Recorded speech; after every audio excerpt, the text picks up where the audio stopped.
The morning Winifred Kingsley stood between a loaded gun and her two children was the morning she stopped believing that God was watching over Dusk Creek, Texas.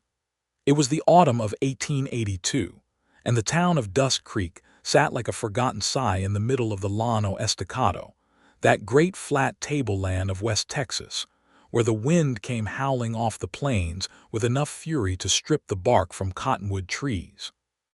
The land was hard and dry and beautiful in the way that only dangerous things could be beautiful, and Winifred had come to love it and despise it in equal measure over the 7 years she had lived there with her late husband, Thomas Kingsley, before a fever took him that past April and left her alone with Clara, who was 9, and Samuel, who was 7, and a homestead that owed 4 months of debt to a man named Cord Hackett.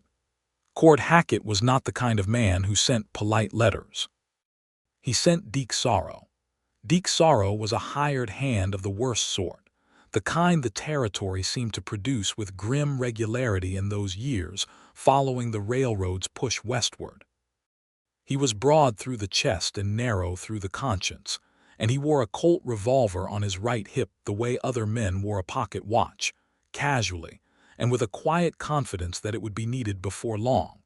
He had come to Dusk Creek 3 weeks before the morning in question, riding ahead of Cord Hackett's expanding land interests like a shadow that moved independent of the sun.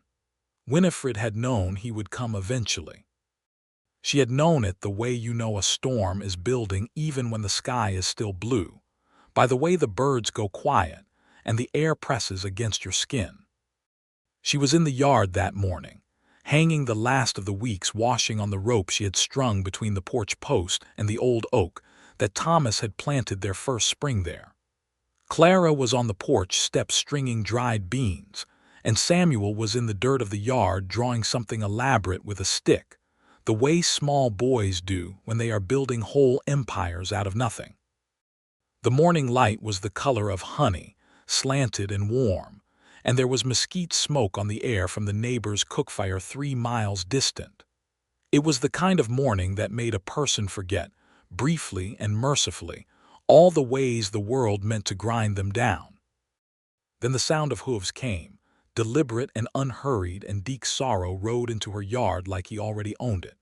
He pulled up his horse and looked down at her from the saddle the way men like him always looked at women standing in their own yards, like she was an inconvenience someone else had left behind. He had 2 other men with him, riders she did not recognize, and they flanked him loosely on either side. Winifred set down the shirt she was hanging and straightened her spine. "Mr. Sorrow," she said, keeping her voice even, "I wasn't expecting a visit, Mr. Hackett wasn't expecting 4 months of unpaid debt, ma'am," Deek Sorrow said, swinging down from his horse with a slowness that was meant to be menacing. He hitched his thumbs in his belt and looked around the yard. "Nice little place you got here. Be a shame if arrangements had to change.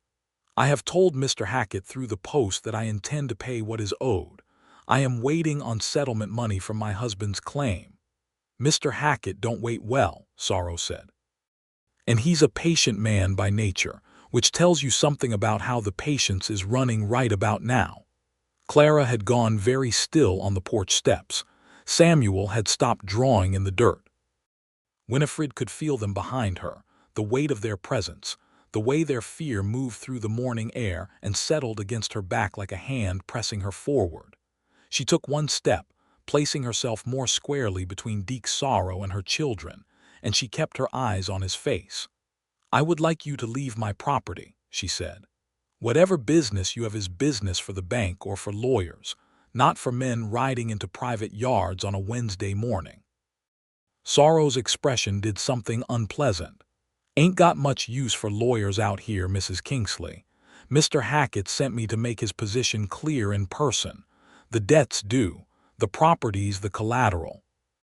You want to stand there and argue the point, or do you want to hear the terms?"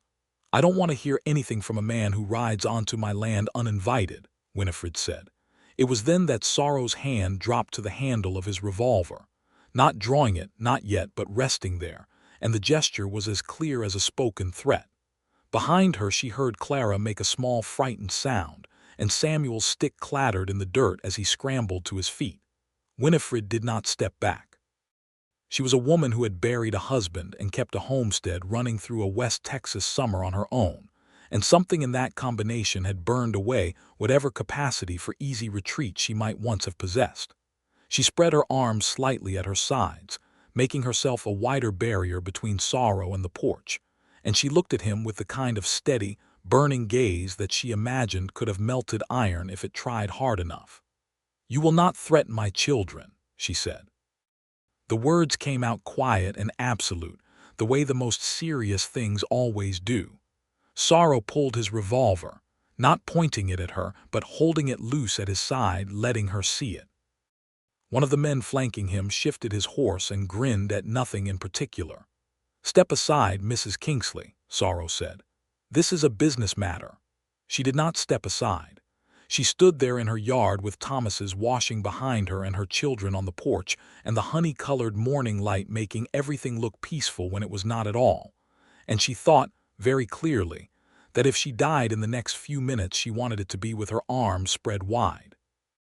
Then a voice came from behind her, and it was not a voice she recognized, which told her the speaker had not been there a moment before, which meant he had come up through the side yard along the fence line so quietly that neither she nor Sorrow's men had heard him. The voice said, "Step aside, ma'am. I'll handle this." It was not a loud voice. It was not the kind of voice that raised itself to make a point.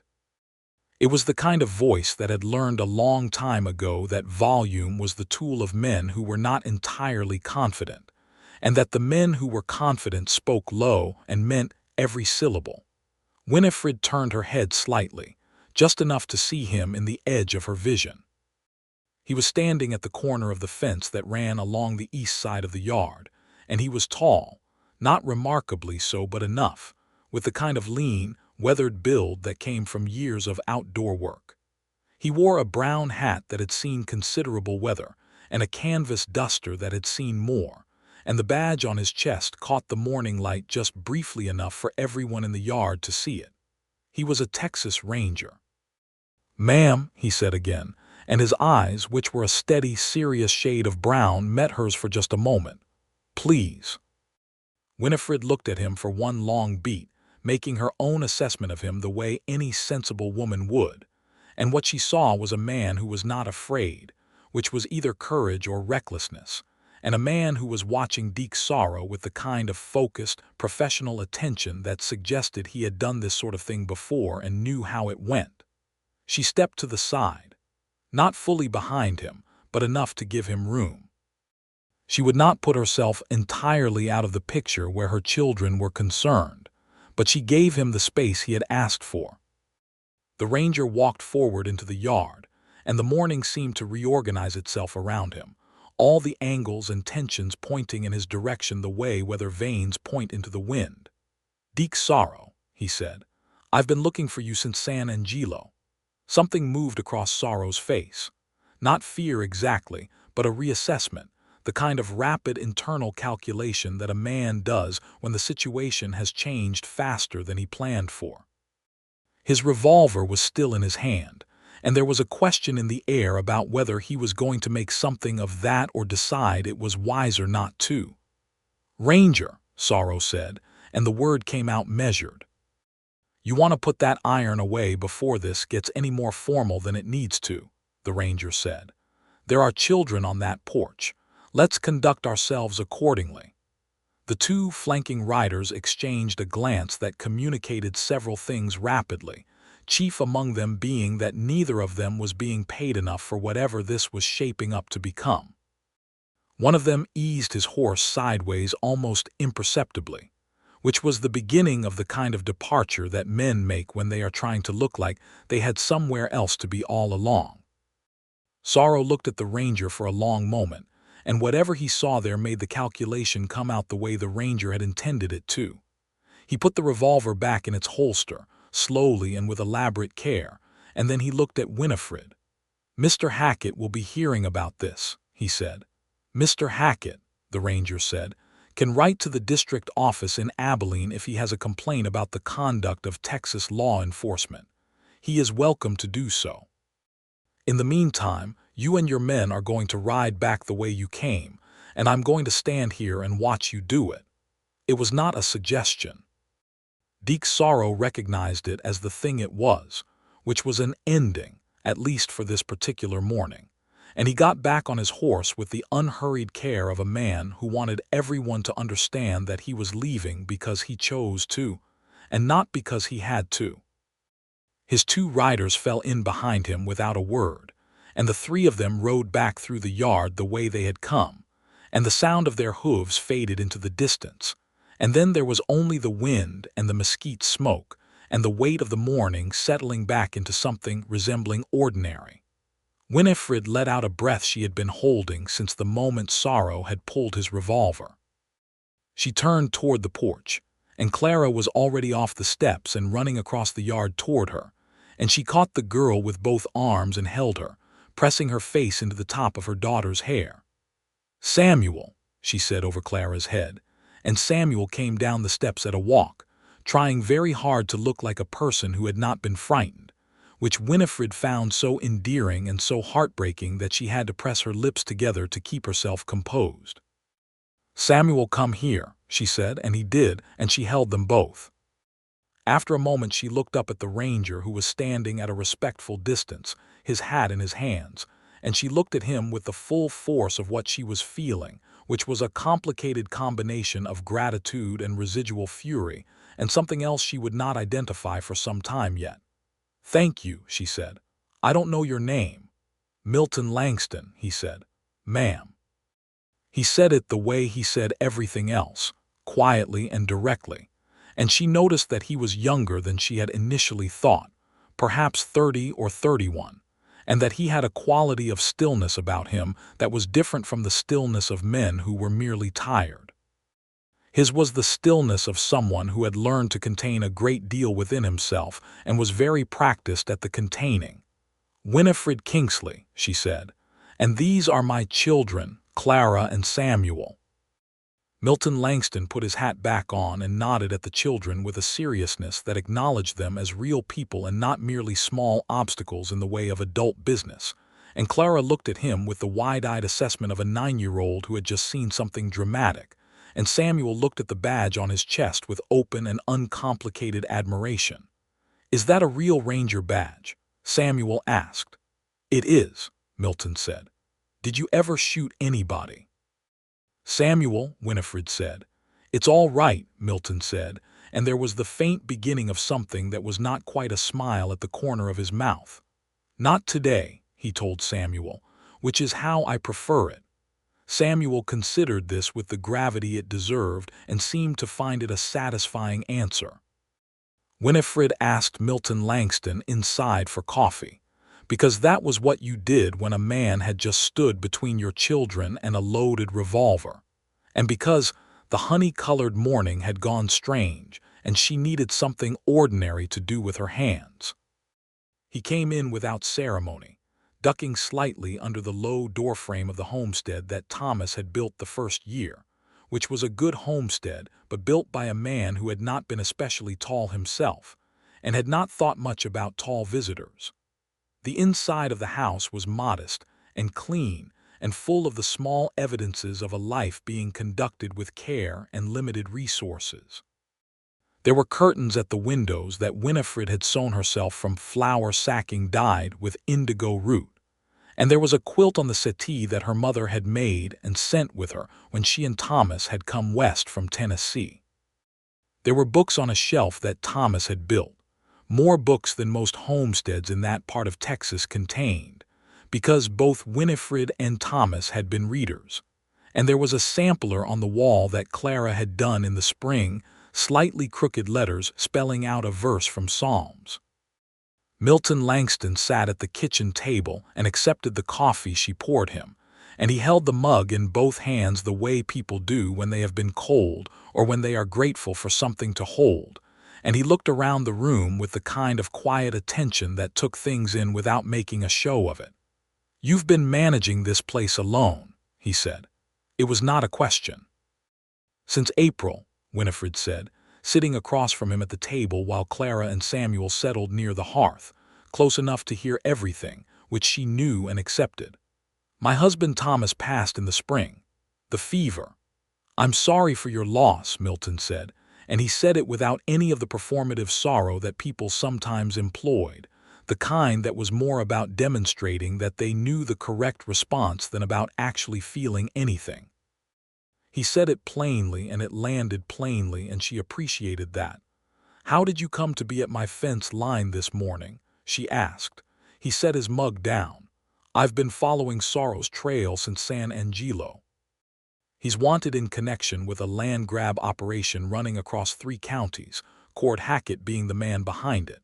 Hackett's been using Sorrow and men like him to pressure landowners into defaulting on debts or selling at well below value. Some of them have moved on willingly. Some have needed more persuading." He paused. "I heard your name mentioned in Dusk Creek yesterday. People in town know your situation, Mrs. Kingsley. I came out this way to see the lay of the land." "So you weren't riding to my rescue specifically," she said. Something moved in his expression that might have been a careful kind of amusement. "No, ma'am, but I'm glad the timing worked out the way it did." Winifred wrapped both hands around her own coffee mug and looked at him, thinking about the morning and about what came next.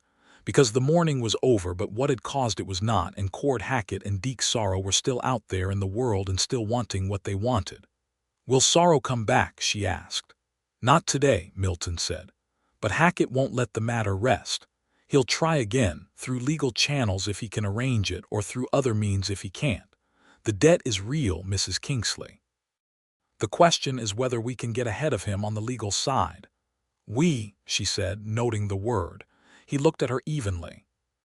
"I'm the law in this territory, which means Hackett's operation is my business regardless.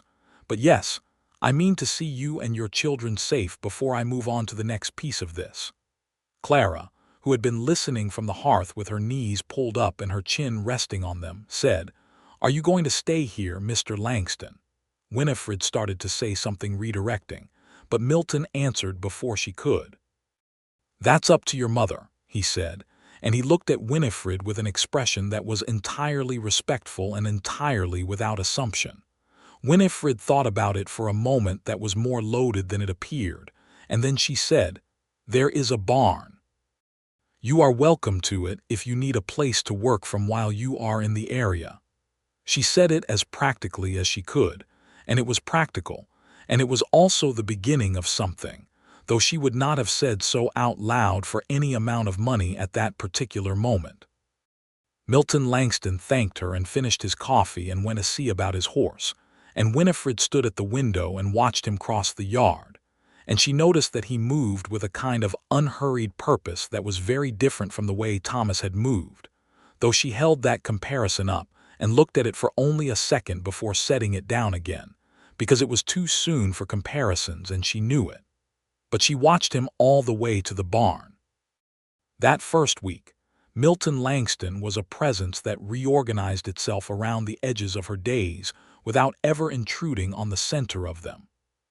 He was up before first light, and she could hear him moving around in the barn, tending his horse, which was a black gelding of considerable quality named Pilgrim, and she sometimes found the morning water barrel already full when she came out, which meant he had been to the well in the dark. He ate what she cooked without complaint or comment beyond a courtesy that she found, after the initial wariness had passed, genuinely pleasant. He rode out each day on one errand or another connected to his investigation, and came back each evening before dark. And in the evenings he sometimes sat on the porch steps while she sat in the rocking chair Thomas had made, and they talked. Not about anything that could be called significant at first, about the weather and the land and the state of the range around Dusk Creek, about what the cattle market was doing, and whether the railroad was going to push further south, about the kind of things that neighbors talk about when they are still deciding whether they can trust each other. But the talking itself was a pleasure that surprised her. She had been alone for 6 months, and being alone with 2 children was a particular kind of aloneness that was in some ways more isolating than solitary aloneness, because you were always attending to someone else's needs and emotions, and there was no one attending to yours, and the conversations with Milton in the evenings felt like drinking cold water after a long dry spell. She drank them carefully, not wanting to appear too eager, but she drank them. He told her he was from Fort Worth originally, and had come to the Rangers at 24 after spending 3 years working cattle drives north to Kansas. He had been with the Frontier Battalion for 6 years now, working the Western District, and he knew this country the way you could only know something you had traveled through extensively and at close range, its distances and its water sources and the way the light changed over the flat land as the seasons turned.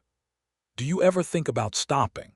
she asked one evening, not meaning anything by it, or at least telling herself that. He was quiet for a moment, watching the last of the light go orange over the flat horizon. "Sometimes," he said, "more lately." She did not ask what he meant by that because she was not yet sure she was ready for the answer. Samuel had decided, with the absolute conviction of a 7-year-old, that Milton Langston was the finest person currently on the earth, and he demonstrated this by attaching himself to Milton's company at every available opportunity and asking him questions of the most direct and unsparing variety. What was the most dangerous thing he had ever done? Had he ever fought Comanche warriors? Why did Pilgrim have a white mark on his nose shaped like a hand? Could he teach Samuel to throw a rope? Milton answered all of these questions with the same serious attention he brought to everything, which Winifred observed and found quietly remarkable. A lot of men were good with children in the way that involved making large performances of friendliness, but Milton was good with them in the way that involved simply treating them as if their questions and observations had value, which in her experience was considerably rarer and considerably more valuable. He did teach Samuel to throw a rope, spending a patient hour at it on a Saturday afternoon, while Winifred watched from the kitchen window and told herself she was doing something else. Clara was more reserved in her assessment, the way older children sometimes are, because she had been old enough when their father died to understand fully what had been lost, and she was old enough now to understand, at least dimly, that watching her mother talk to a man on the porch in the evenings had implications that Samuel was not old enough to see. She was not unfriendly to Milton, but she was watchful, and Winifred respected that watchfulness because it came from a real place and deserved a real response. One morning when Milton had ridden out early and the children were at their lessons at the table, Clara put her pencil down and looked at her mother and said, "Do you like him?" Winifred was at the cook stove and kept her eyes on what she was doing. "He's been very helpful to this family," she said. "That's not what I asked," Clara said, with the forensic precision of a 9-year-old who had been listening carefully. Winifred turned around and looked at her daughter, and Clara looked back with her father's eyes, that particular shade of green that had always seemed to see more than it let on, and Winifred felt something in her chest do something complicated that she did not immediately have a name for. "He's a good man," she said finally. "I think he is a very good man." Clara considered this for a moment, and then she picked up her pencil and went back to her lessons, which Winifred understood to mean the conversation was over for now, but had been filed for future reference. It was in the second week that the legal trouble began in earnest. Milton came back from Dust Creek on a Tuesday afternoon with a sheaf of papers that he spread across the kitchen table, and the news they contained was as grim as it was predictable. Cord Hackett had filed a legal claim against the Kingsley homestead through a circuit court judge in a neighboring county, a judge whose independence was, according to Milton, somewhat theoretical. The claim alleged default on the debt and sought title transfer within 30 days. Winifred read the papers twice, standing over them at the table, and then she sat down because standing was suddenly more effort than she felt she could provide. 30 days, she said, which is 30 days to get the settlement from Thomas's claim processed, or to find a lawyer who can fight the filing on procedural grounds, or to come up with the debt itself, Milton said. He sat across from her, and she noticed that he did not soften the information or speak to her in the tone that some men used with women when delivering bad news, the tone that implied the information was too much for a delicate person and must be cushioned accordingly. He spoke to her directly, which was both harder and better. "There are grounds to challenge the filing. Hackett's judge is in the pocket of Hackett's money, but the district court in Abilene is another matter. I've written to my captain about it. The Ranger Company has an interest in seeing Hackett's operation dismantled, and your situation is as good a case as any to make that happen through the courts." "But 30 days," she said again. "We'll use them well," he said. She looked at him across the table at the papers between them and the afternoon light coming through the indigo curtains and the serious, focused way he was looking back at her, and she felt something shift in the landscape of what she had been telling herself about this man and what he meant to her. "Why are you doing this?" she asked, and she meant more than just the legal papers, and she thought they both knew it. Milton was quiet for a moment, and the quality of the quiet was different from his usual quiet, less contained and more searching. "Because it's right," he said first, which was true but was not all of it, and she could see him decide to go further. "And because I haven't wanted to leave a place this badly since I was a young man and left Fort Worth, and back then the wanting to stay was about being young and afraid of the world. This is something else." The afternoon light was very gold through the curtains. Somewhere outside, Samuel was talking to Pilgrim through the fence of the corral, the way he had taken to doing, a long-running monologue about nothing in particular that the horse seemed to find acceptable company. Winifred said, "Thomas has been gone 6 months. I feel like I ought to tell you that 6 months feels both very long and very short depending on the moment." "I know," he said. "I'm not asking you to decide anything. I'm telling you the truth about where I stand. What you do with it is yours to decide." She put her hand on the papers between them, not on his hand, just near it, and she said, "Then let's see about these 30 days. The 30 days were the most complicated of Winifred Kingsley's life, which was saying something given what the previous 6 months had contained. Milton rode to Abilene in the 3rd week to meet with the district court, and with the ranger captain there, a hard-faced man named Captain Reeves, who had been dismantling Hackett's land operation from the edges for 2 years, and was not sorry to have a solid case to put before a legitimate judge. The papers were filed. The challenge was lodged, and the circuit court judge who had been Hackett's instrument found himself explaining certain financial irregularities to people who made him considerably nervous.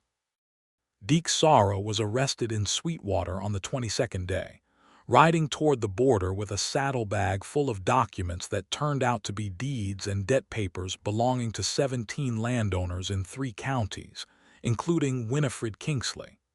The significance of this for her case was substantial. Cord Hackett, learning of Sorrow's arrest and the district court filing, and recognizing the shape of the closing trap, made his own calculations and left Texas by the fastest available route, which turned out to be northward toward New Mexico territory. He left behind a great deal of money in various accounts, and a great many people he had wronged, and a significant portion of the local economy tied to his interests, and the untangling of all of it would take years. But the threat to Winifred's homestead died when Hackett crossed the territorial line. The debt, examined by an honest judge in the clear light of a district courtroom, was found to have been partially paid through a credit Hackett had buried in the paperwork, and the remainder was covered by the settlement from Thomas's mining claim, which arrived on the 28th day, 2 days before the deadline that had been rendered moot, but which nobody knew was moot until the 29th. Winifred stood in the yard on the 30th day in the cold November air, the settlement check in one hand and the court dismissal papers in the other, and she felt the particular and specific relief of a person who has been bracing against something so long that the removal of the pressure is almost painful. She stood there for a long moment, breathing the cold, dry air and looking at the flat Texas sky, which was the color of beaten pewter and completely indifferent to everything. And she thought about Thomas and about her children and about the last 7 years and about what came next.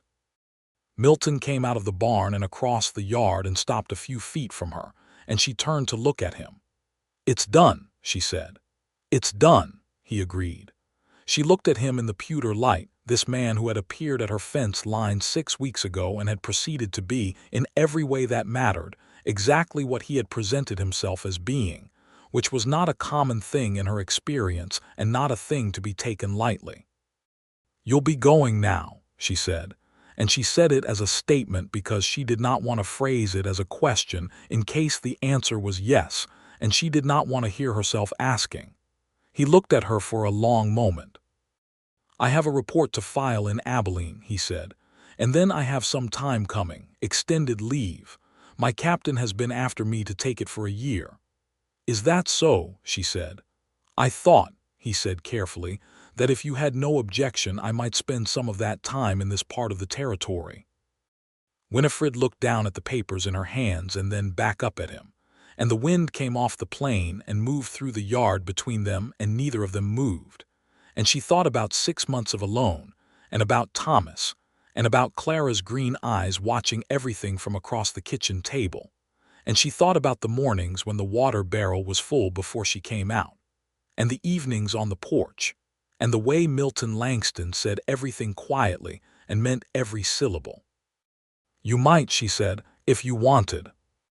He smiled then, fully and without restraint, and it was the first time she had seen him smile like that, and it was a very good smile, the kind that changes the whole face rather than just the mouth, and she felt something open in her chest that she recognized, after a moment of startled examination, as happiness. He rode to Abilene and back in a week, and he was different when he came back.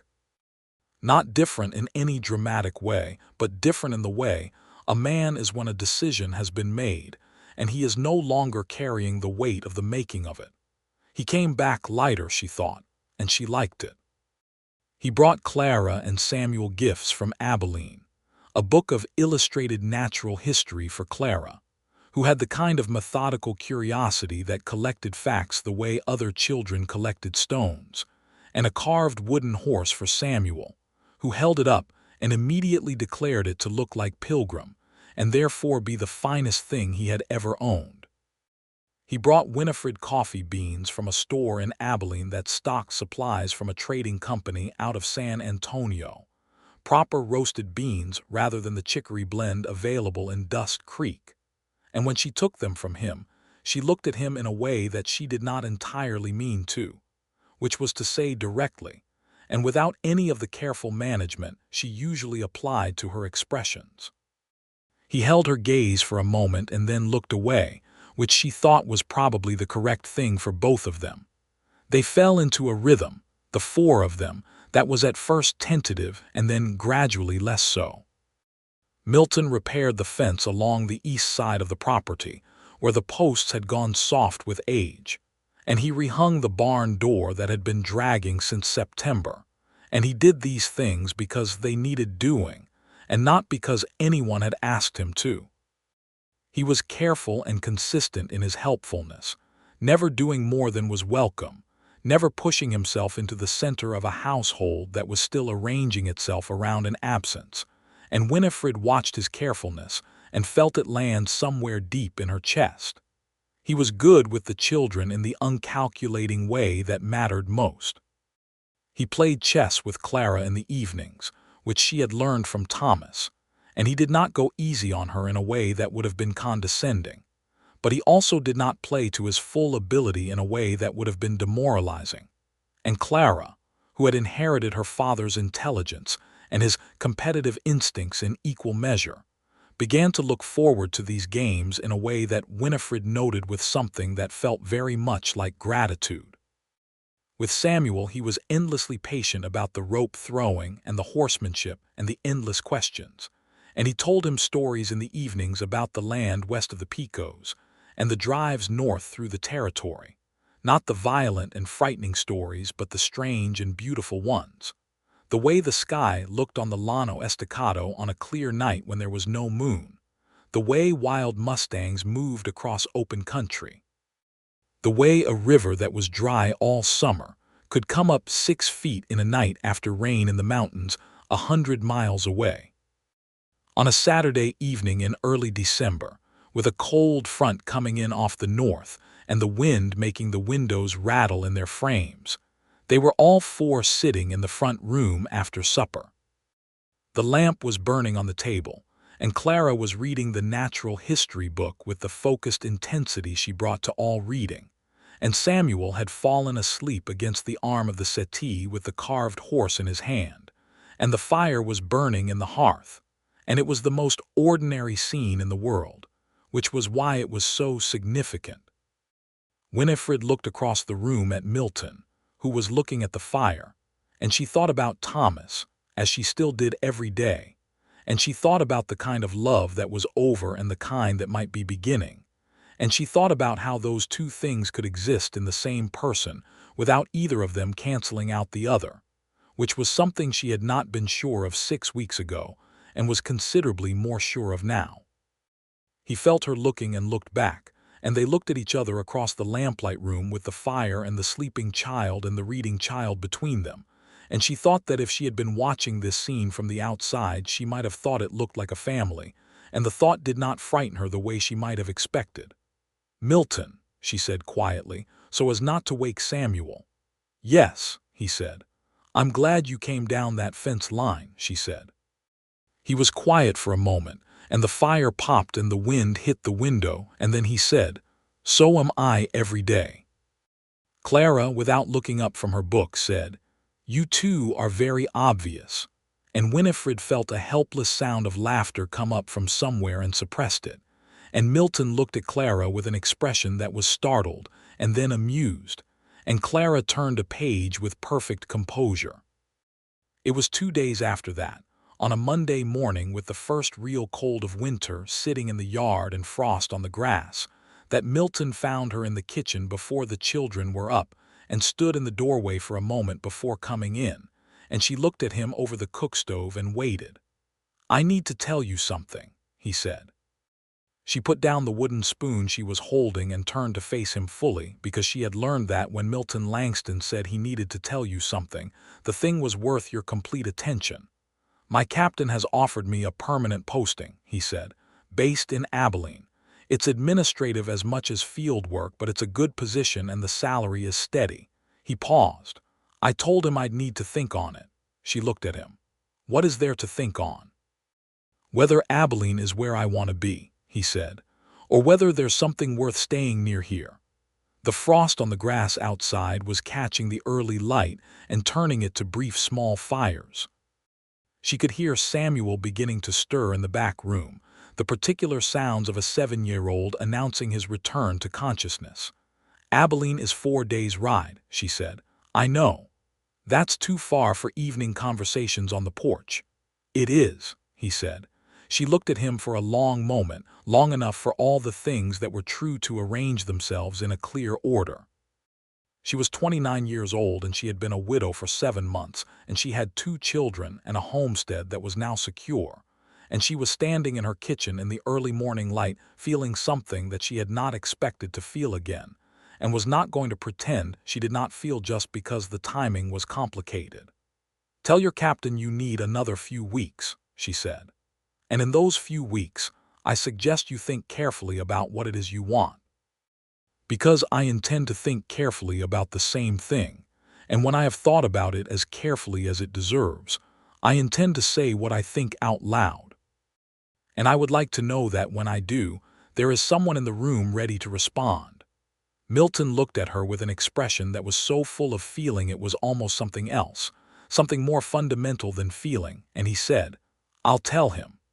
"Good," she said, and she picked up her wooden spoon and turned back to the cook stove, because Samuel was definitely awake now and would be in the kitchen in approximately 2 minutes wanting breakfast. She heard Milton behind her make a sound that was very nearly a laugh, quiet and warm, and then she heard him go out the back door toward the barn, and she stood at the stove and smiled at the wall in front of her because nobody could see it and she was allowed. December in Dusk Creek was cold and spare and beautiful in its way. The mesquite and the scrub oak went gray and leafless, and the flat land took on a quality of space that summer's haze obscured, so that you could see for miles in every direction, and the world seemed simultaneously enormous and intimate. The sky was a deep, uncompromised blue on the clear days, and the nights were cold enough to put ice in the water barrel by morning, and to make the stars look closer than they had any right to be. Milton stayed. He sent the captain a letter requesting the additional weeks, and the captain, who was a practical man with an understanding of human nature, granted them without excessive comment. Milton worked on the fence and on a section of the barn roof that had been threatening to admit the weather, and he chopped a considerable amount of firewood that he stacked against the south wall of the house, and he and Clara played chess, and he told Samuel stories, and in the evenings he sat on the porch or by the fire and talked with Winifred about everything and nothing and the specific things that lived between those two extremes. She learned that he had been engaged once to a woman in Fort Worth who had decided, sensibly enough, that she did not want to spend her life married to a man who was perpetually on the road between one piece of danger and the next. He had not blamed her. He had spent the years since then riding the district and doing his work, and not giving the matter of his future personal life much sustained thought, which he told her with a wry self-awareness that made her laugh. She told him about Thomas, not the way you tell a sad story to create a particular effect, but the way you tell the truth about a person you loved, which is more complicated and more real. She told him about how they had come west from Tennessee when she was 22 and Thomas was 24, full of the particular blend of optimism and naivety that sends young couples into new territories. She told him about the first years, which had been hard and wonderful, and about the farm that Thomas had dreamed of and partially built before the fever, and about how she had looked at the homestead after the funeral and wondered whether she had the specific type of stubbornness required to keep it going alone, and had apparently discovered that she did. "He sounds like someone worth remembering," Milton said one evening, and it was the right thing to say, perhaps exactly the right thing, because it did not try to move Thomas to the side or diminish his presence in her history, but simply acknowledged that he had been real and good and worth the grief she still carried for him. "He was," she said. "He would have liked you, I think. He had very decided opinions about people. He would have said you were the kind of man who means what he says, which was the highest thing he knew how to say about anyone." Milton was quiet with that for a moment. "I hope he would have been right." "I think he would have been," she said. On the 15th of December, which was a Friday, Winifred made the decision she had been working toward since the conversation over the cook stove, and having made it, she found it had the quality of all genuinely right decisions, which is that it felt less like choosing and more like stopping pretending you hadn't already chosen. She made the decision in the morning and waited until the children were in bed that evening, and then she found Milton on the porch steps in the cold, dark air with a cup of coffee going cold in his hands, looking at the stars, and she sat in her rocking chair and looked at the stars too for a moment, and then she said what she had decided to say. "I don't want to ask you to give up your work," she said. "I know it means something to you, and I know it's important work. But I want you to know that I have thought about what I said I was going to think about, and I have thought about it carefully, and what I think is that I want you here, not passing through. Here." She paused. "Not because I'm afraid of Cord Hackett or Deke Sorrow or anyone else who might ride into this yard with bad intentions. I can manage those on my own terms, but because this is a better life with you in it, and I am done pretending otherwise." The cold air was very still. Somewhere to the north, a coyote was singing at the stars. The porch boards were cold under her feet through her shoes, and the sky above them was that impossible winter depth of blue, black, and silver. Milton turned to look at her, and his face in the starlight was open in a way she had not seen it before, the careful containing of himself set aside entirely, and she thought that this was what he looked like when he was not being careful, which was very much what she had hoped. "Winifred," he said. "Yes," she said, before he could ask whatever question was forming, because she knew the answer and it seemed more efficient to offer it. He set his coffee mug on the porch rail and turned fully toward her, and she turned toward him, and the cold air moved between them for a moment that felt longer than it was. And then he reached across the space between them and took her hand in his, carefully and entirely. And they sat like that in the cold dark with the coyotes singing and the stars overhead and the homestead behind them and the children asleep inside. And it was the simplest and most complete thing she had felt in a long time. "I told Captain Reeves I wouldn't be taking the Abilene posting," he said. She looked at him. "When?" "3 days ago." She stared at him for a moment, and then she laughed, and the laugh went out into the cold, dark air and up toward the stars, and he smiled in the way that changed his whole face, and she thought that she was going to spend a considerable amount of her future trying to make him do that. "You might have mentioned it," she said. "I wanted to hear what you were going to say," he said, "and I wanted you to say it without knowing." "That's very strategic for a man who's always direct," she said. "I'm direct about most things," he said. "Some things I wanted to handle differently." She looked at their joined hands in her lap, his and hers, and she thought about the morning on the porch with Deke's sorrow and the revolver and the 2 children behind her, and the voice from the fence line saying, "Step aside, ma'am. I'll handle this," and all the mornings and evenings and ordinary and extraordinary things that had come after. And she thought that if she could have seen forward to this porch on this night from that morning, she would not have believed it. Which was a good argument for not trying to see forward, and simply following the thread of days as they came. She did not let go of his hand, and he did not let go of hers, and they sat on the porch in the cold December night for a long time, talking and sometimes not talking, and it was the best evening she had had in longer than she could immediately account for. He proposed to her on Christmas morning. He did it early, before the children were awake, which she later thought showed a good instinctive understanding of the situation, because if he had done it with the children present and she had said yes, Samuel would have immediately told everyone within earshot, and she preferred to have at least a few hours with it being hers alone before it became a fact of public record. He came to the kitchen where she was starting the Christmas breakfast, and he stood in the doorway, which was the same doorway he had stood in on that Monday morning when he told her about Abilene, and she thought later that the kitchen doorway had borne more than its share of significant moments and deserved some kind of acknowledgement for its reliability.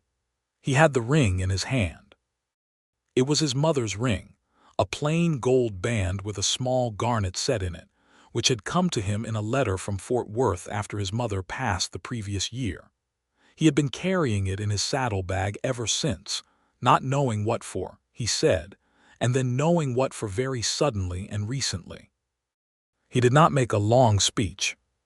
He said that he loved her, and that he loved her children, and that he wanted to build something real and lasting in this place if she would have him, and that he understood if she needed more time and was entirely prepared to wait as long as waiting was what was required.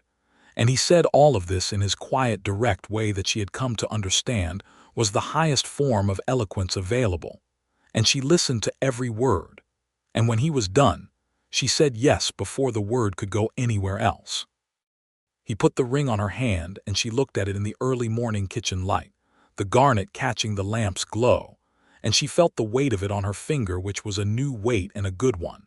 And she looked at him standing in her kitchen on Christmas morning, and she felt something that she could only describe as arriving, the particular sensation of having been traveling for a long time and reaching the place where the traveling was done and something else could begin.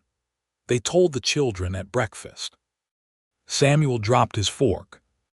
Clara went very still in the way she did when processing something significant, and then she looked at Milton with her father's green eyes and she said, "Will you stay here?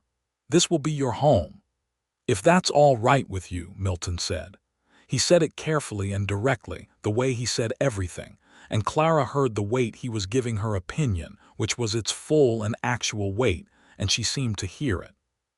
She was quiet for a moment that Winifred held her breath through, and then Clara said, "I think Papa would say you mean what you say." The kitchen was very quiet. Outside, the December wind was still, which was unusual for that part of Texas, and the world seemed to be waiting politely for whatever came next. "I try to," Milton said. Clara nodded, as if a matter of some significance had been settled, and then she picked up her fork and began eating her Christmas breakfast. And Samuel, who had been watching his sister with the attention of a child waiting to know how to feel about something, picked up his own fork and began to eat, and then looked across the table at Milton with an expression of barely contained joy and said, "Does this mean Pilgrim lives here forever?" Milton laughed, fully and without restraint, and Winifred laughed, and even Clara smiled into her biscuit, and the sound of it filled the kitchen and went up to the low ceiling and seemed to warm the room more effectively than the cook stove. They were married in the spring. It was April, which was the anniversary of Thomas's death, and she had chosen the date deliberately, not to erase that grief, but to walk through the date differently, to give it another meaning that could live alongside the first without diminishing it. It was something Milton had understood when she explained it, without needing her to explain it at length, which she had appreciated. The wedding was small and honest, held in the yard of the homestead in the new grass of April, with the minister from Dusk Creek officiating, and perhaps 30 people gathered from the town and the surrounding farms, the neighbors who had known Winifred and Thomas, and who looked at Milton Langston with the considered assessment of people who had watched their friend navigate a very hard year, and wanted to believe she was making a good choice. What they saw seemed to satisfy them, because the gathering was warm and the minister's words were good, and when Milton took Winifred's hand at the end of it, there was a general exhalation of community approval. Clara stood at Winifred's side in a new dress that Winifred had sewn from blue calico, and Samuel stood at Milton's side with his hair combed flat and his boots polished, and the whole thing had the quality of something that was meant to be, which Winifred knew was a retrospective construction, but chose to believe anyway. After, there was food and music. One of the neighboring men had a fiddle and another had a harmonica, and people danced in the yard on the new grass, while the April sun went from afternoon to evening, and Winifred danced with Milton and felt the particular happiness of a person in the middle of something that is exactly what it ought to be. He resigned his ranger commission the following week.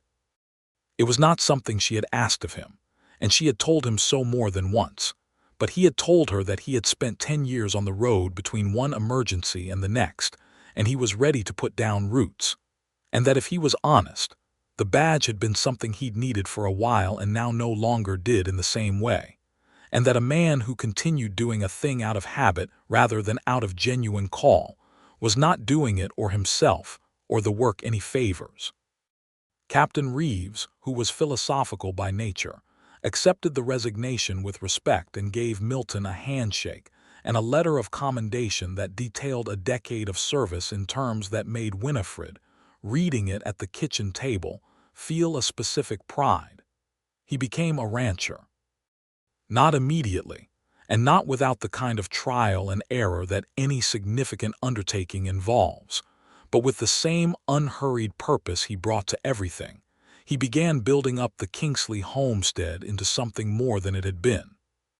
He bought cattle the first summer, a modest herd to start, grazing the grassland that ran south of the house to the creek, and he worked from before first light to after dark in the manner of men who have found the work they are meant to do, and Winifred worked beside him, and the land responded the way good land responds to consistent attention.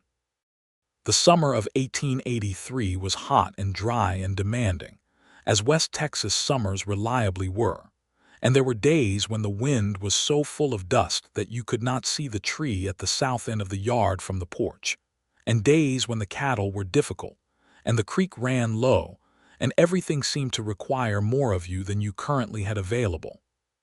But there were also evenings after the hardest days when Milton and Winifred sat on the porch in the cooling air and watched the stars come out, and she thought that this particular quality of tired, the tired of shared labor and shared endeavor, was entirely different from the tired of being alone and far easier to carry. Clara turned 10 that summer, and Milton gave her a proper set of books for her birthday, a McGuffey reader and a collection of natural history volumes that had cost him more than he mentioned, and Clara received them with the composure of a person who had not been hoping for exactly that and definitely had been. She was reading at a level well above her age, and both Milton and Winifred had begun talking about the possibility of her attending the school in Abilene in a few years, where the curriculum extended further than Dust Creek's single-room schoolhouse could manage. Clara had absorbed this discussion with a look that suggested she intended to hold them to it. Samuel, who had turned 8 and was enthusiastically engaged in the business of becoming someone who knew everything about horses, followed Milton around the ranch with a devotion that had deepened from hero worship into something more like genuine apprenticeship. Milton was a patient teacher and Samuel was a quick learner, and by the end of the summer Samuel could handle Pilgrim without help and was beginning to learn the work of cattle management with a capability that made Milton look at him with a proud satisfaction that he did not bother to conceal. By the autumn of 1883, the ranch was doing well enough to expand. Milton bought an adjacent parcel of land from a retiring farmer named Gates, which doubled their grazing acreage and gave them access to a second water source that was critically important in dry years. The herd grew to 60 head of cattle, and they hired a ranch hand named Ezra, a quiet young man from East Texas who was skilled with horses, and who, after an initial period of figuring out the territory, became a reliable member of the operation. Winifred found that autumn that she was expecting a child. She told Milton on an October evening, standing at the kitchen table where so many significant conversations had taken place, and he looked at her with an expression that moved through surprise and something raw and open before settling into a happiness so complete it seemed almost to need more space than his face could provide. He crossed the kitchen and put his hands on her face, gently and entirely, and he said, "Are you all right? Are you well?" "I'm perfectly well," she said, and she was, the kind of well that is more than the absence of illness, that is a positive and specific condition of being exactly where you are meant to be. He held her then in the kitchen, and she pressed her face against his chest and felt the solid, steady beat of his heart and thought about all the distances she had traveled to stand in this specific place. The years from Tennessee and the frontier, and the hard summer of Thomas's dying, and the 6 months of alone, and the morning at the fence line. And she thought that if the distance had been required to arrive here, then she could not have wanted it shorter. The children were told at supper, and Samuel's reaction was immediate and enormous, a declaration that a brother would be greatly preferred, and Clara's reaction was the characteristic combination of composure and feeling, a smile that she tried to moderate and couldn't quite, and the words, "I would like to help." "You will," Winifred told her.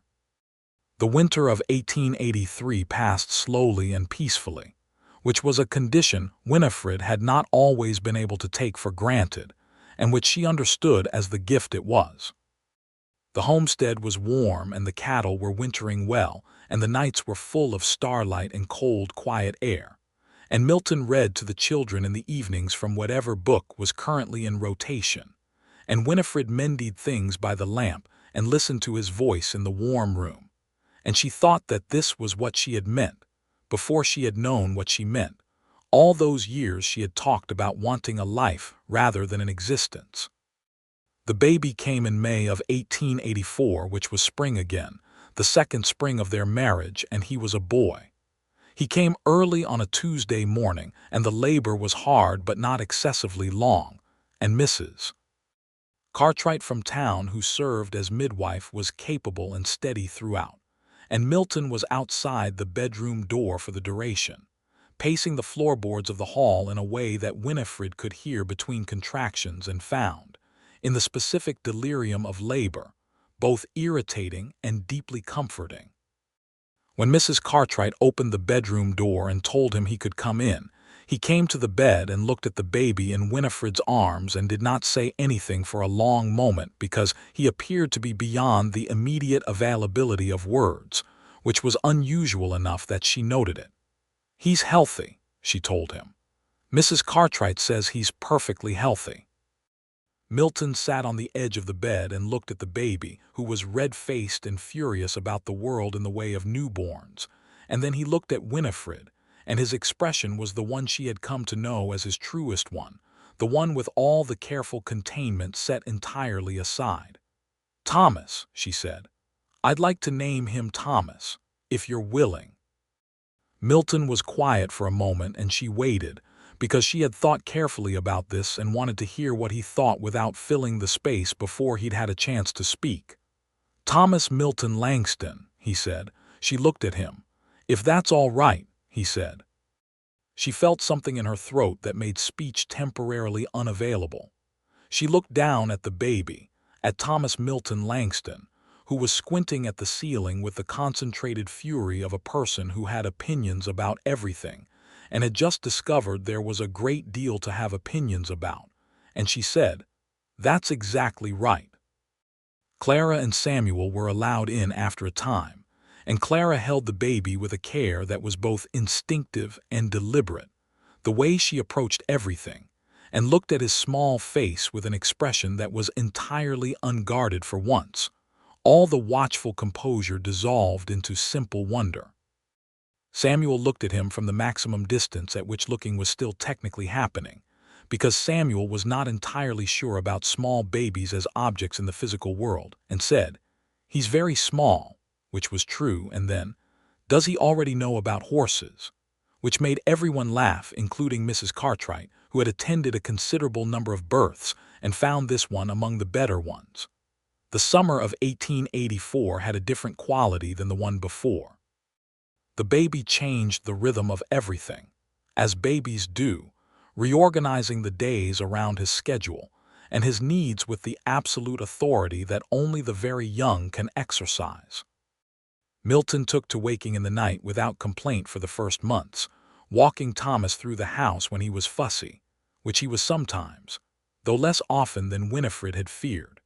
She would wake and hear the creak of the floorboards and Milton's low voice in the hall, talking to the baby in the same quiet way he talked to everyone, and she would lie in the dark and feel a love so specific and complete that it seemed almost too large for the hours between midnight and dawn. By the fall, Thomas was sleeping through most nights, and the ranch was running well, and Clara was 11 and preparing for the school in Abilene that had been promised, and Samuel was 9, and already more useful on the ranch than most grown men Milton had worked alongside, and things were as they ought to be.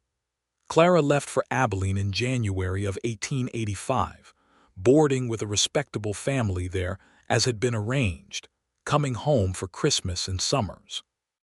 She was 12 by then, and the parting was harder than Winifred had anticipated, and apparently harder than Clara had anticipated either, because the girl who had spent 4 years being composure itself stood on the yard with her trunk beside her and Milton's wagon ready, and put her arms around Winifred, and held on for a moment that said everything about how far they had come from the kitchen table and the green eyes asking difficult questions.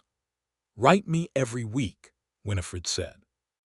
"I will write you more than that," Clara said, with the characteristic precision.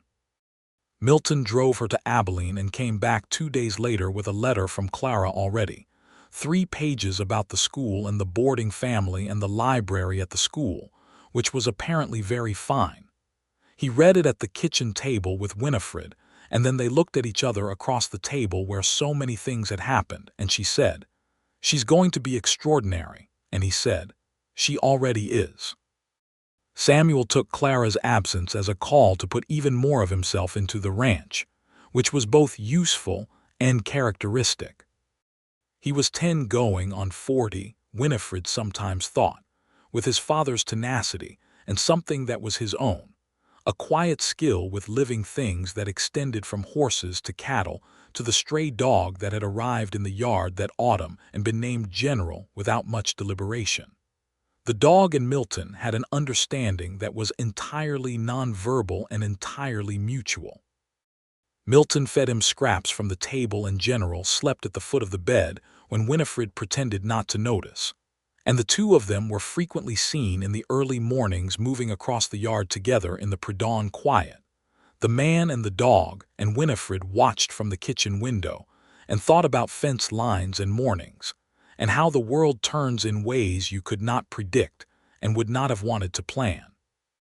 By the spring of 1886, the ranch had 200 head of cattle and 4 hired hands, and a reputation in the county for running clean, quality stock.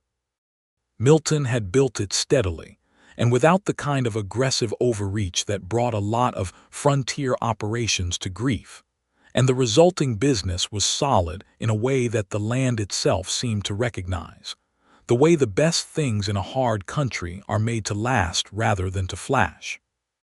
Winifred discovered she was expecting again that spring, and this time she told Milton over breakfast with Thomas in her lap and Samuel at the table.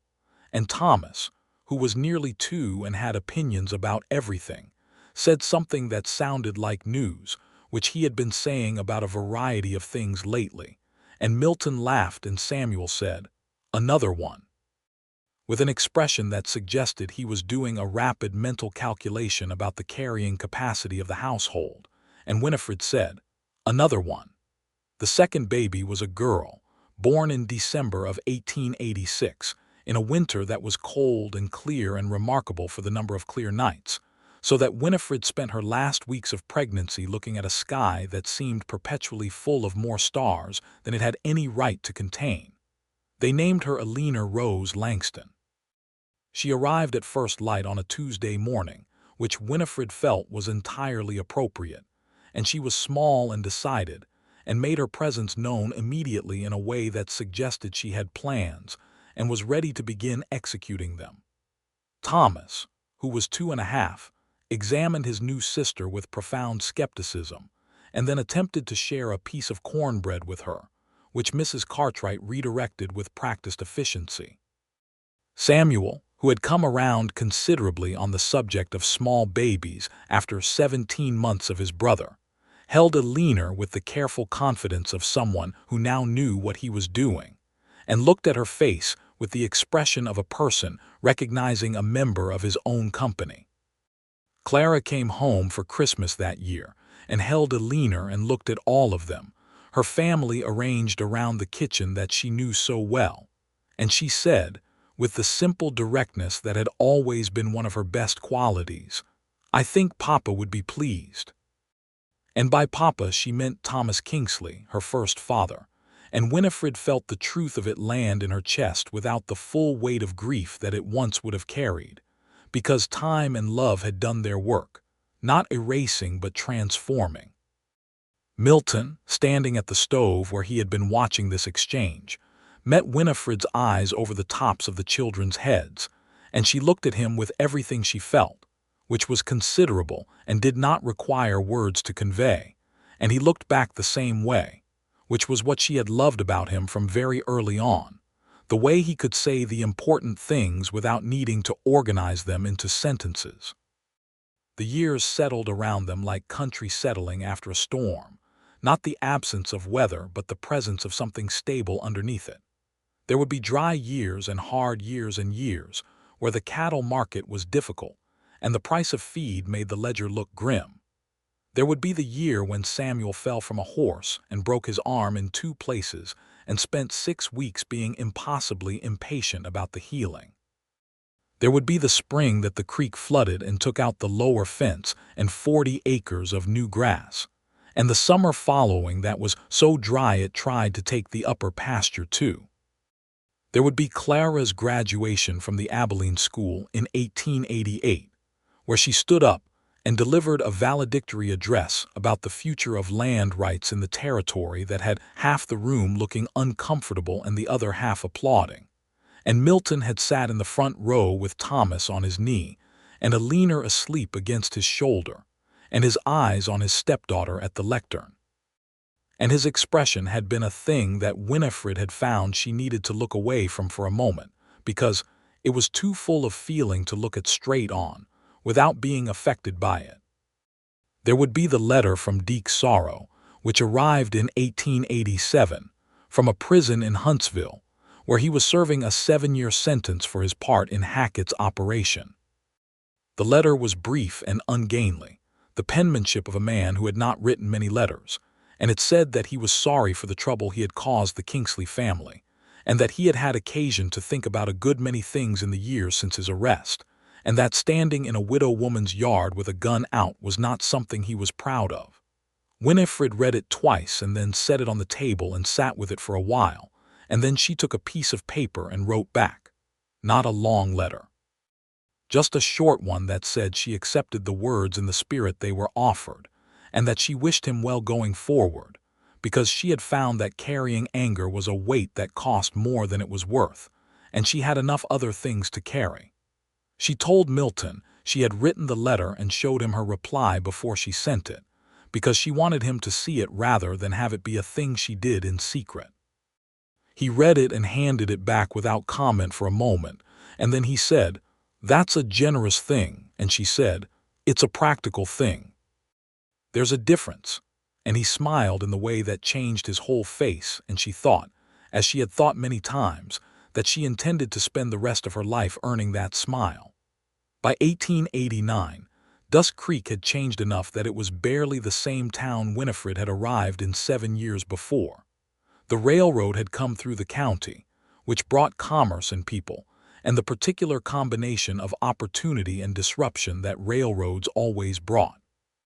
There was a proper school now, not just the one-room schoolhouse but a 2-story building with 3 teachers, and a bank that was something more than a former salesman's back room, and a doctor who had come from Chicago and who seemed to find the high dry air of West Texas beneficial to his constitution, and had no apparent plans to return east.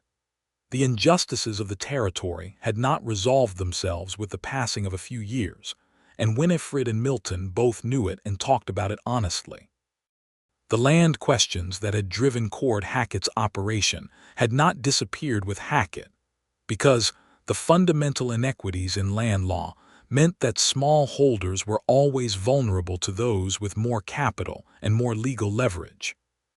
There were families she knew, Mexican families, who had farmed land in the territory for generations before Texas statehood, who had lost their holdings through precisely the kind of legal manipulation that had been attempted on her, and who had not had a Texas Ranger appear at their fence line. She thought about that often, and she said it to Milton, and he did not argue with it, because he had seen it too and knew it to be true, and they both understood that being on the right side of one situation did not mean the system was just, only that they had been fortunate in it. They did what they could, within the range of what was available. Milton used his former ranger connections to support land cases where he had standing to do so, and Winifred wrote letters to the district representatives about land law reform, which were the kind of letters that likely went into a drawer somewhere but were written anyway, because a thing worth doing was worth doing even when the immediate results were uncertain. Clara, who came home in the summers and who was studying law at the Abilene courthouse by reading in the evenings on her own since there was no law school that would accept her, became over the years the person who translated Winifred's instinct for justice into the specific language of legal advocacy. And when she was 22, she passed the bar examination on her second attempt, the first woman to do so in that district, which caused a certain amount of discussion in the county. Most of it approving and some of it not, in the ratio that such things usually produce. Milton drove her to Abilene for the examination, and they waited outside the courthouse while she sat for it, the way you wait outside when something important is happening inside, and there is nothing useful you can do except be present in case you are needed. When she came out, the second time, with the result she had earned, she stood on the courthouse steps and looked at Milton and Winifred with an expression that was so young and so full of everything that Winifred had to sit down on the steps because there was nothing else to do when something that large was happening. Thomas was 13 by then, and Alina was 8, and Samuel had a ranch of his own, a small spread he had bought with money saved over 5 years of working the Langston operation. And he was running it with the same quiet, capable energy he had always had.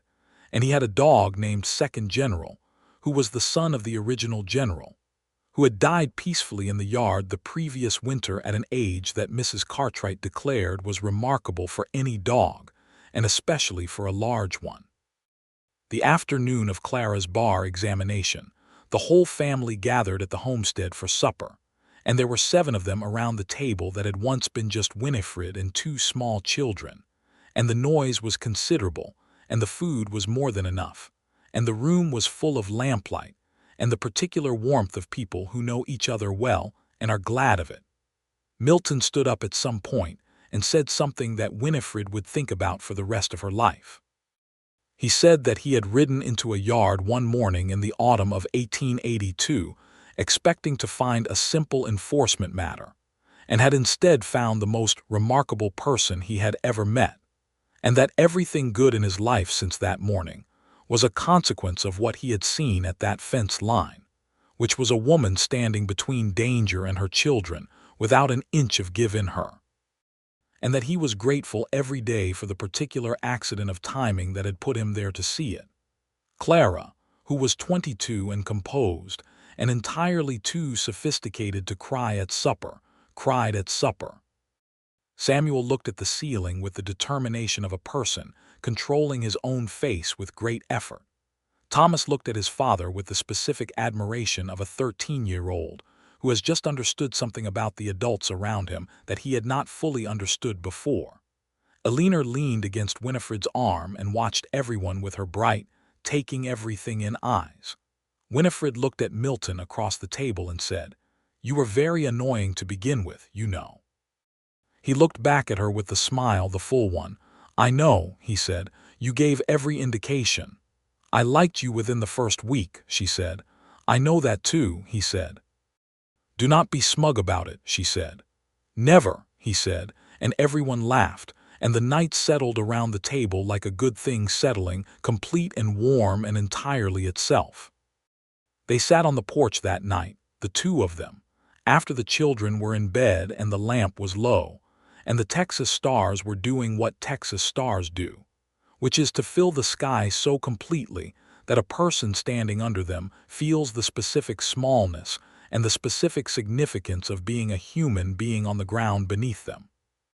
It was a cool evening in the early fall, and the air had the smell of grass and distance that she had come to love in the years of living in this flat, wide country, and the coyotes were somewhere to the south singing at the stars, and it was, she thought, the same in most ways and entirely different in all the ways that mattered.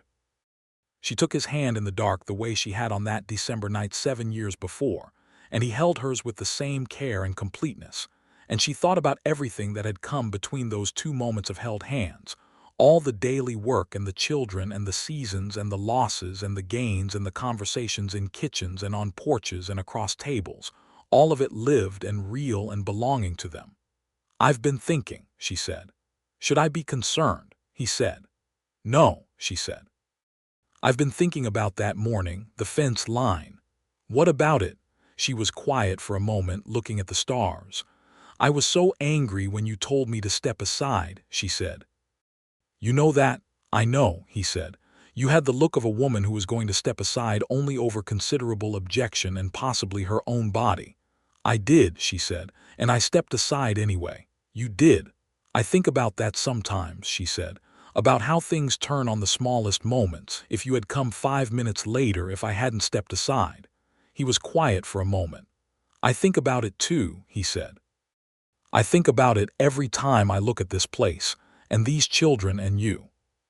She leaned her head against his shoulder in the dark and felt his arm come around her and looked at the stars over the flat land and the mesquite and the grass and the yard where so many significant things had happened. "I'm glad you said it the way you said it," she said. "Step aside, ma'am, I'll handle this. Not a question, not a request exactly, just a fact of what was about to happen." "Did it bother you?" he asked, looking back. She thought about it honestly, the way she tried to think about everything. "No," she said, "because you were right and I knew it, even though I didn't want to admit it at the time, and because the way you said it told me something." "What did it tell you?" "That you were someone who could be trusted to say what he meant," she said, "which turned out to be true in every other way that mattered." He held her closer in the dark, and the coyotes were still singing, and the stars were still doing what stars do, and the house behind them was warm and full and real. And this was her life, this specific and complete and ordinary and extraordinary life, and she was grateful for it in a way that she did not try to express in words, because some things are too complete for words and only need to be sat with in the dark with the right person beside you. She was 36 years old, and she had been a widow, and she had stood in a yard with her children behind her, and she had built a ranch out of debt and grief and stubbornness, and a great deal of help from a man she loved. And the man was beside her, and the children were inside, and the land was hers, and the night was good. It was, she thought, more than enough. It was, in fact, everything. The autumn moved into winter the way it always did in West Texas, in the slow shift of light and air that took weeks to accomplish what other places managed in days. The grass went from green to gold to brown, and the sky deepened and clarified, and the cold came in from the north in the evenings, and the Langston family went about its life in all the ways that families do, the cooking and the mending and the schooling and the ranch work in the evenings by the fire, and it was good and real and lasting, built out of the specific materials of the specific people who had found each other in a yard in the autumn of 1882 and had decided, carefully and fully, to stay. Milton Langston, who had ridden into that yard following a wanted man and had found himself instead on the other side of the most important morning of his life, sometimes stood at the end of the day on the porch of the homestead that was also his home now, looking at the flat country going dark under the enormous sky, and felt the particular satisfaction of a man who has put down roots in the right ground and watched things grow. And Winifred Kingsley, who had become Winifred Langston without losing any of what she had been before, stood beside him on those evenings and looked at the same sky and felt the same thing, and they did not always need to say what they were feeling because they had years of practice at knowing it without saying. And the evening air between them was full of the accumulated weight of everything that had passed, and everything that was present, and everything that was yet to come. The stars came out one by one and then all at once, the way they do, and the house behind them was warm and bright, and inside it were their children and the life they had made, and outside it was the great wide dark country that had tested them and not broken them. And this was the thing that they had built, the two of them together, out of a morning and a fence line and a voice that said step aside, and a woman who had stepped aside, and then spent the rest of her life standing, every day, exactly where she chose to stand.